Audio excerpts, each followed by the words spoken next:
Kumusta sa inyong lahat? Dito naman tayo sa vlog natin ngayon gabi sa Batang Quiapo Amo. Unang-una sa lahat ito ay teaser video lamang, huwag kalimutan follow at subscribe ang channel. Salamat po. Dito si Edwin ay pinalabas sa selda na kung saan kinastigo ni Jacob at Samonte na kung saan pilit nila pinaamin si Edwin kung sino ang amo nila ito sa droga, kaya bogbog sarado ang inaabot nito kay Samonte si Edwin. Dito ay bogbog sarado nito, sabi ni Samonte kay Colonel Suarez na di ito umamin. Sinabi ni Edwin sa mga tropa na ako lang ang kailangan nila.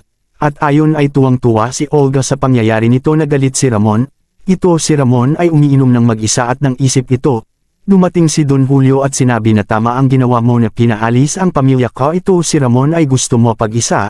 Dito sila Yoli ay nag-iisip kung ano sunod gawin ito dahil sa mga pulis nito. Dito ay tumawag si Colonel Suarez kay Augustus para ipaalam na huli ang Red Phoenix nito pati ang droga nito nakuha. Ayon kay Colonel Suarez, dito ay kumakain sila, gusto ni Primo na kunin ang mag-ina ni Amanda nito. Ito sila nag-alala sila para kay Bubbles dahil di umuwi nito. Dito ay nagtaka si Mayor kung bakit wala si Tanggol at Bubbles nito, pero sinabi nila na naghiwalay kami dahil sa habulan ng mga pulis, pero babalik yun si Tanggol at Bubbles. Si Bubbles at Tanggol ay nag-away nito sa pangyayari sa kanila. Abangan bukas sa Batang Quiapo, huwag kalimutan follow at subscribe ang channel. Salamat po.